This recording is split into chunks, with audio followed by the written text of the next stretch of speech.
Morning everybody, Miss Lowe here. Now I've got a great lesson planned for us today, and that is on one of my favourite subjects, fossils. As a child growing up on the Norfolk coast, I would spend most of my summer holidays searching the shoreline looking for fossils and dinosaur remains in the hope that I would become a very famous paleontologist. So fossils are the mineralised or otherwise preserved remains of animals, plants or other organisms. So fossils can vary in size from very tiny microscopic such as single cells to gigantic fossils such as dinosaurs.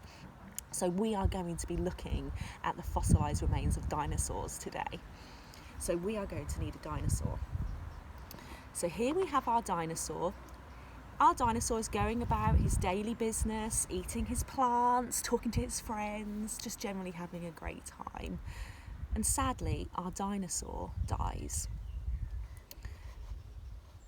It's really important to understand when we find fossils that most fossils that we find are usually near a water source.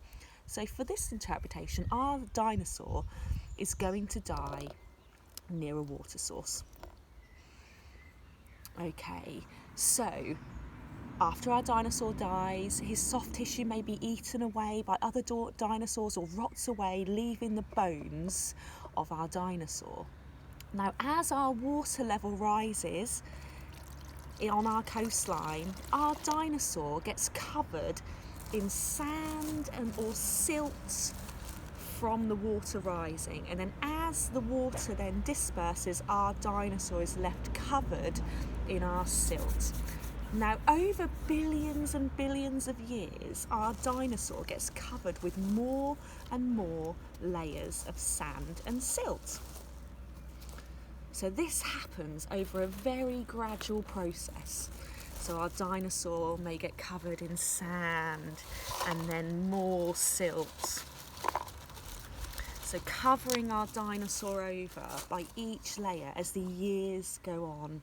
So more silt covers our dinosaur, more layers. And over the years, these layers gradually compress down, okay, and more layers form over the top. And as these layers compress down, these turn into sedimentary rocks. Now, sedimentary rocks are rocks which are formed by the solidification of sediment, which is transported by water. So as we know, our dinosaur has passed away here with our water source. We have got our sedimentary rock, which is formed on top of our dinosaur. Well, if we hadn't buried our dinosaur, we wouldn't know there's a dinosaur underneath here. So as the years go on and our sedimentary rock continues to form, cracks appear in our sedimentary rock, which allow water to enter. And as that water trickles down and enters the rock, it actually then decomposes the bones of our dinosaurs and turns those bones into minerals. And this is how a body fossil is formed. So how would we find our fossil, you may ask? So as we have our sea here and our coastline is ever changing, as our coastline erodes and the waves splash up against our cliff, and the coastline erodes and the waves smash and crash, and we see lots of cliff formations fall into the sea, don't we, here in Norfolk? So as our water smashes our cliff and our cliff erodes, in time, as this water erodes our cliffs, our fossilised remains of our dinosaur become visible to us. So if I turn this round, you can see as our cliff has eroded, it has actually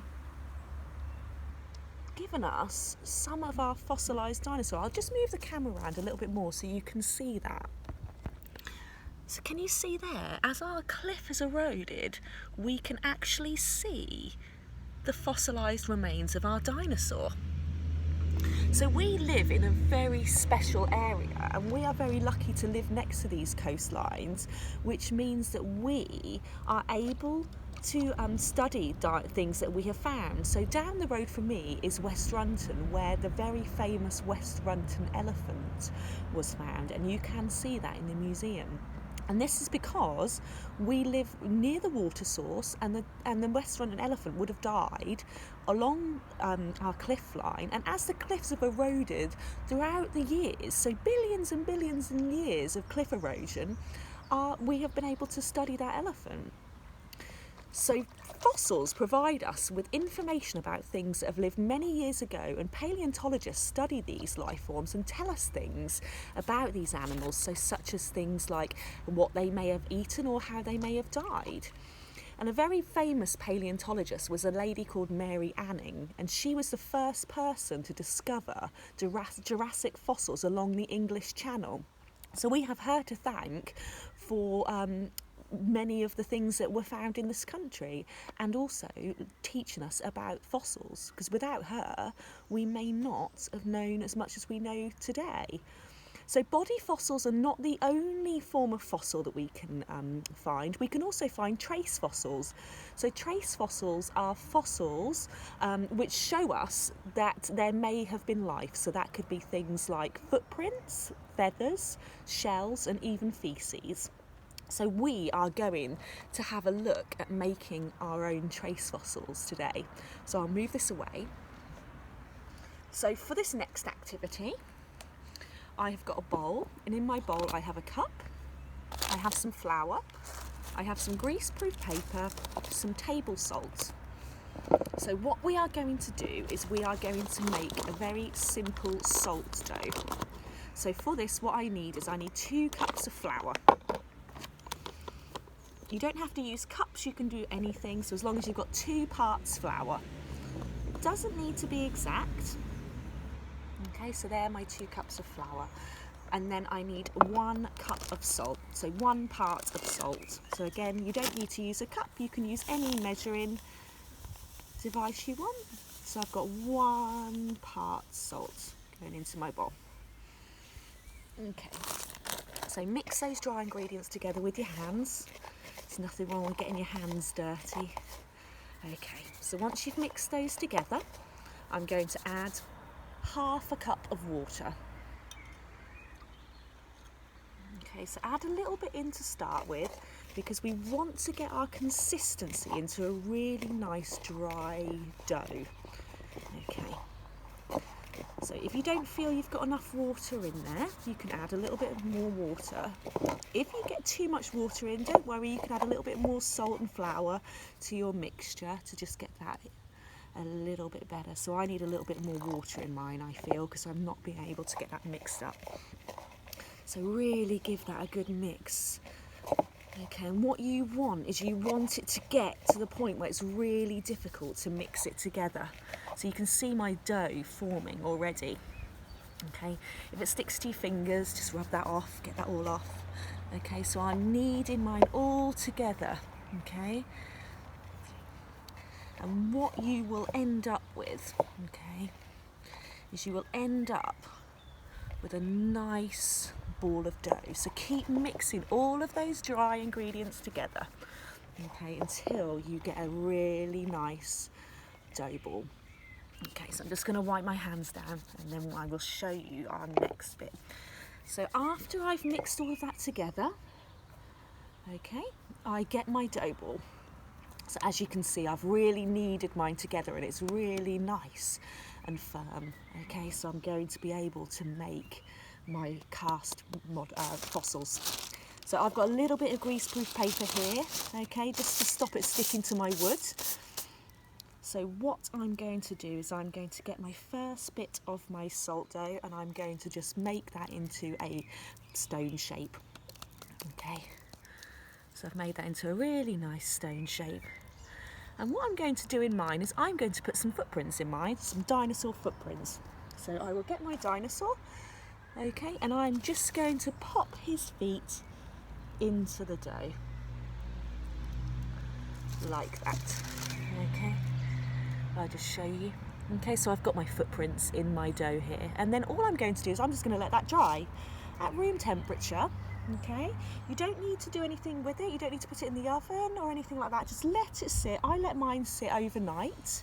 Okay, you can do other things that are a little bit more challenging as well. So I've got another dinosaur here which has got a really lovely stickleback. Now I'm going to press that into my dough to make another trace fossil and get some of that pattern into my dough for a really nice trace fossil of that dinosaur's stickleback. So again, I'm pushing the stickleback of the dinosaur into my dough. So I've got a really lovely pattern of his back there now. Okay, you can do other things. You can use shells that you may have found on the beach. So I've got a little shell here, which I could use as a trace fossil. So again, making another stone shape out of my dough. And then this one's a little bit more challenging. Okay, so it might need you to have a few goes at it.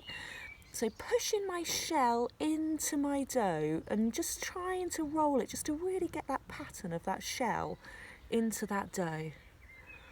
Okay, and then you can hopefully see that I've got some of that pattern. It will dry a little bit better, okay? But have another go. If you're not happy with the pattern that it's created, have another go at pushing that shell in and really trying to get that pattern forming in your dough. Okay, and then all you need to do is leave those overnight. I'm going to move those and show you the ones that I created for you yesterday. So I made 3 yesterday. So what you're left with is it hardens. Okay, and these are my trace fossils. So these are my footprints. I've got my stickleback pattern, and I've also got my shell, which hopefully you can see the lovely layers of that shell there in that fossil. You can put food colouring into your dough to make them coloured if you want to. You could paint them. You could do trace fossils of all sorts of different things. You don't have to use dinosaurs. You can use anything you like. Anything you find, you could try to see if you could make a trace fossil. And then hopefully, if you're able to do those, it would be really lovely if you could share those with me on your own videos and show me your your cast fossils. So, next time you're at the beach, see if you can find a fossil. I went to the beach the other day and I stumbled across this lovely fossil, which is a trace fossil.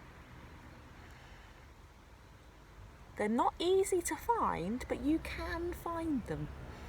So I really hope you enjoyed our video today and enjoy having a go at making your own fossils. Bye-bye.